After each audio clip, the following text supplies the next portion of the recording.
Hi everyone.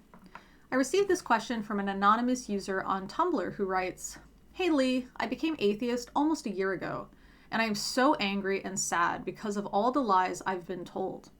Do you think this anger and sadness is going to go away soon?" In my case, by the time that I became atheist, which came after so many years and leaving religion and then becoming atheist because it happened in two totally distinct steps for me, I had been working on my anger issues for quite some time. And so by the time that I became atheist, it was more of a realization, and then that was kind of it. There wasn't any residual anger. But you're having residual anger, so maybe some of the stuff that I went through, some of the steps and things that I worked on for my own anger issues, maybe this can help you as well.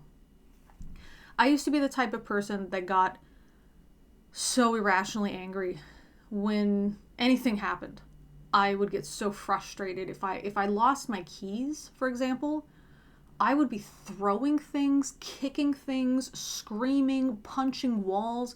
I was infuriated. I was raging. And that to me was normal. I thought that was just a normal thing. Eventually I had to realize it wasn't. And there were a couple key times. There was a roommate who was quite scared of my behavior, and I remember snapping back saying, "I'm not mad at you, I don't know why you're so afraid." And at that moment, they looked really like a young child that was so scared. And I knew they had some previous trauma in their life, and I thought, wow, I'm putting them back in that trauma, and for what? Me being this angry doesn't help me find my keys. Me berating myself for being so stupid doesn't help me find my keys.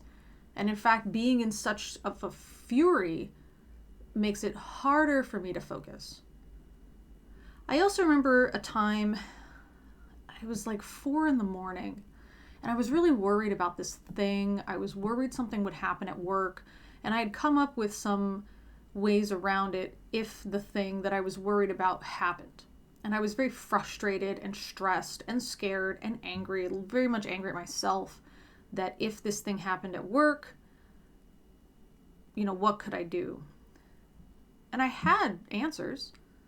I had plan A, plan B, plan C. But here I was, awake, for no reason, stressing out for no reason. And when I looked at the clock and it said 4 a.m. and I knew I had to basically be awake in an hour to start work because I was working 3 jobs at the time, I just thought I wasted this whole night of sleep. On what? Stressing out and putting all this effort into stress didn't make the situation any better. It didn't improve anything. And here I was, wasting my own time, cutting into my own sleep, harming myself. I think of anger as a really juicy, like junk food, kind of indulgent emotion. That's kind of how I think about it. It might feel good in the moment, but after you're done being angry, you realize you didn't really get anything done. It's kind of like if I feel hungry and so I start eating a lot of cookies. When I'm finished, I feel a little sick because I ate so much sugar, and I realized that this didn't benefit me whatsoever. This wasn't healthy. This isn't going to help me reach any of my fitness goals. I just indulged for no reason, and now I feel silly and I feel guilty, and I made no progress, and in fact I lost progress. Why would I want to do that to myself? Life sucks so much anyway. Life is so stressful anyway. Why would I want to stress myself out more? That's what I had to really think about. The second thing, and in this particular case about being an atheist, I have been asked before if I was upset at the people who lied to me. The thing is, they didn't lie to me. They told me things that were untrue, but they didn't lie to me. They weren't trying to deceive me. They didn't believe X but told me Y. They really believed what they were being told.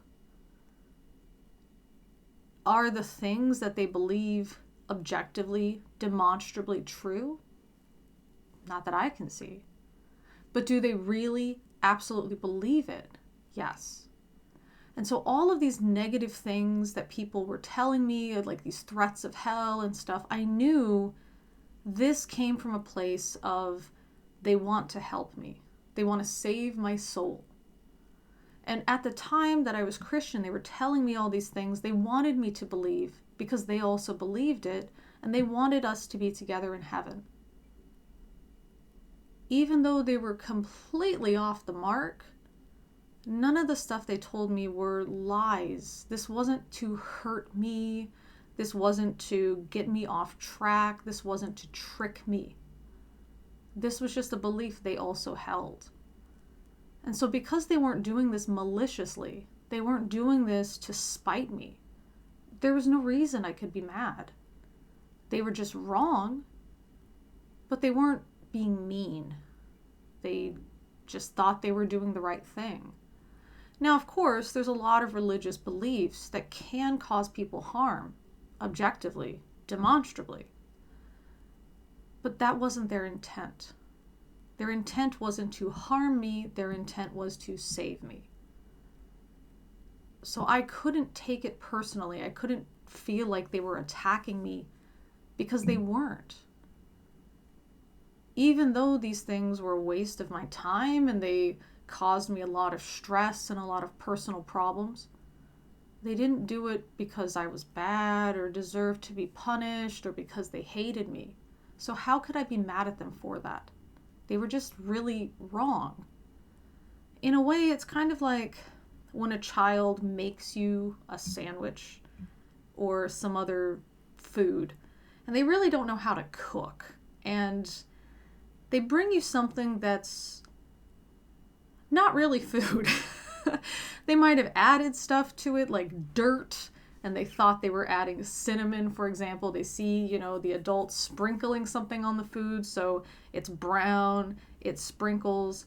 So they think maybe, oh, dirt, that's brown and sprinkles. So they might sprinkle dirt on my food and present it to me, and I don't know it's dirt, and I eat it, and I find out it's dirt. Can I be mad? They didn't do it to hurt me or trick me or make me look silly. This wasn't a prank that they're uploading where I'm the butt of a joke. This is a person who didn't know any better, thinking they were doing the right thing, thinking they were doing something to make me pleased and happy. They just didn't know what they were doing. I can't get mad at them because of their ignorance. I can't get mad at them because they didn't know any better. They really thought they were doing something nice. And that's why I couldn't be mad or sad about what was happening. They weren't doing this out of anger or hate. Anger is such again, that juicy kind of junk food emotion. I really feel that it's better to analyze why you're angry and then to work with that. Through this, you're able to get rid of that anger. Now, I'm not saying that you have to believe this, and I'm not saying you have to forgive what happened, because I don't know what happened to you. Maybe some of the things that did happen to you are unforgivable. But forgiveness as well, it's really for your own peace of mind. It's not for their sake. There were things I've forgiven that really hurt me, but I had to stop carrying around that hurt if I was ever going to make any type of psychological progress.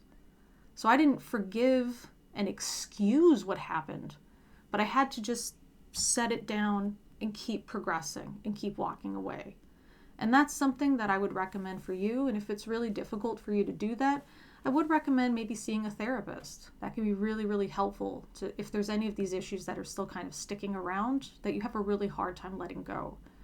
Again, I don't know the depth of your situation and I don't know what happened to you, but I do know that anger is not really a helpful thing. I mean, that's what you're carrying around with you is anger and sadness. And for what? What did you accomplish in this year because of your anger and sadness? Probably nothing. I know I never accomplished anything because of my anger and sadness. I hope that this has been helpful.